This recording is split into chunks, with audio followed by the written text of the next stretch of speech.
Delta, the biggest airline by market cap, I'm here to give a neutral view covering their financials, business model, strengths and weaknesses, and this is all from their annual report and quarterly filings. The pandemic wasn't exactly their happiest time, and they are still recovering, which I'm going to show you later on. The revenue is pretty steady, but I wonder what happened here. If you know, let me know down below in the comments, because I am flabbergasted. The revenue did recover/grow in 2022, and now in 2023, they have $53.4 billion in revenue. Their net income tells a pretty similar story. It's a predictable $3 to $4 billion until, boom, they have a massive loss. And I do hold that against them because I should have seen that in the future with their little all-seeing ball. The revenues are now just barely under pre-pandemic levels. They received $5.4 billion worth of government aid, but they still sustained massive damage. Long-term debt as of September 2020 was $30 billion. As of March of this year, 2024, it's $16.6 billion, and they are consistently paying that down. When you examine the cash flow statement, you can see that they paid 5.8, 4.5, and 4.1 billion dollars in 2021, 22, and 23 respectively. So they are moving to pay down the debt. Delta is traded on the New York Stock Exchange, and its stock symbol is DAL. This story is pretty sad. They have decent growth before the pandemic, but boom, the pandemic comes and it hits hard. The S&P 500 index doesn't really take as harsh of a hit because they are far more diversified. But Delta, United, and also Air France take massive hits. They do hover around the zero mark pretty quickly afterwards, but they still end up doing not exactly great. In first place is S&P 500 with 150%, then Delta with 29%, United with 11%, and Air France with negative 62%. I don't think I have to tell you, but the pandemic was terrible for airlines. The last big one was in 1918, and this time they were taken by complete surprise. I don't think anyone saw this coming. Quick question, if another pandemic happens, how bad is it going to hurt airlines? Because now they have had time to prepare. But one thing you guys do have to consider is the variables. For example, transmissibility and just how deadly is it. The R0 value tells you how transmissible a disease is. For the R0 values between 0 and 1, for every one person who gets it, 0 to 1 other people are going to get the disease, eventually leading it to die out. For an R0 value of 1, one person gets it, another person is going to get it, but it's not going to break out into an epidemic. R0 values of above 1 say that it can break out. But when calculating R0, there are some key assumptions made. The first assumption is that there are no VACC. I don't want to continue that word because I don't know how the YouTube thing works. The second assumption is that no one has had the disease before. No antibodies, nothing. And the third is that there are no effective means to control or no actions to basically limit the spread. Although if something happens today, it's very, very unlikely that all three of those are going to be met. Just to put it into perspective, according to Healthline, the most recent one, I'm not going to mention it by name, had a median value of 5.7. The Spanish flu was around 2 to 3, and that happened in 1918. I haven't even addressed the deadliness yet. What if instead of a little sneeze, it liquefies your organs?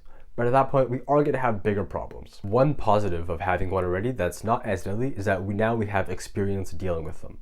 They probably still have to get loans, and the passenger count is most definitely going to go down if something happens, but they're not going to be blindsided.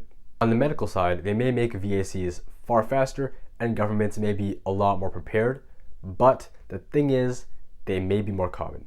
Here's a clip of Bill Gates talking about it before the most recent one. Next time, we might not be so lucky. You can have a virus where people feel well enough while they're infectious that they get on a plane or they go to a market. The source of the virus could be a natural epidemic like Ebola, or it could be bioterrorism. Enough of that talk, let's start cutting up the pie. The main cabin revenue is $24 billion. The premium tickets is $19 billion, so the first few seats, the first class and business class, are worth a lot more than the economy, which I didn't realize it was this much. I knew it was a lot, but I did not expect it to be to this degree. There's higher growth in this revenue category, so they're going to add more premium seats in the newer planes that they're going to receive soon. There are a couple of other line items, but the total of passenger revenue is $49 billion. Cargo is almost negligible, and other is something I'm going to dive into later on. Domestic travel is generally up. It's mainly concentrated in the coastal hubs like New York and Boston. There's also a lot of growth internationally as countries open back up. In the Pacific region, Japan is one of the main reasons why its growth is just up by so much. In the other revenue category, there is the refinery, which basically makes jet fuel for Delta, and also sells other products in exchange for jet fuel.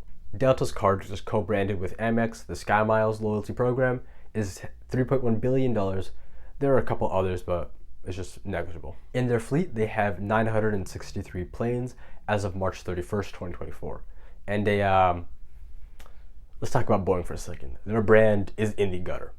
Of their 963 planes, 501 of them are from Boeing. 240 of those are the safest planes in the world, the 737 model. Although one thing to note is that none of those are the 737 MAX model, which is in the news a lot.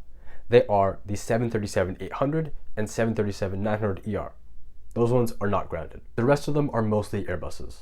Let's look at the orders now. They have 225 orders for Airbuses as of March 31st, 2024. They also ordered 100 of Boeing's 737 MAX 10 models. The peak of safety. There's no door openings in the middle of the flight. There's no crashes. Nothing. The deliveries are going to be delayed, so hopefully they can finish sorting out those issues before the start of 2025, when 20 of them are set to be delivered. Talking dividends, there's a pretty big gap between February 2020 and July of 2023. I wonder what happened there. Their quarterly dividend is around 10 cents a share, which is significantly lower than previously. As of when I'm recording this, the dividend yield is 0.8%. Moving on to PE ratio, it's pretty low. I mean, it makes sense because there's not really much room for growth. If they want to grow, it'll take a lot of time and money. They're pretty stable, and yeah. SWOT, starting with strengths. They are established. They have relationships with every airport, and they're already where they need to be. They have a newer average age on their fleet, with 14.9 years compared to United's 16.3. They are also rated the most on-time airline in North America. As for weaknesses, air travel for business meetings isn't exactly what it used to be, because Zoom is now acceptable, while before video conferencing was not really the standard. Now it's fine. Their revenues are pretty concentrated. Just under 70% of them are domestic. Opportunities-wise, maybe add some more routes, but the thing is, they're already kind of established, so there's no real need to go out and just adventure. Threats-wise, another pandemic. If another one happens, tough time for them. Very tough time. They also have a lot of competition. I mean, the prices are right there. And one more thing, fuel. Right now, America's pretty insulated, which is where most of the revenue comes from, but just notice that. One thing I want to leave you guys with is, how do you guys think air travel is going to do with VR? That could be a game changer. Anyway, that's a rundown on Delta. Let me know down below in the comments what you guys want to see next. Like, sub. If you guys want investment advice, check out that or any other reputable source, or speak to a financial professional. This is not investment advice. Peace.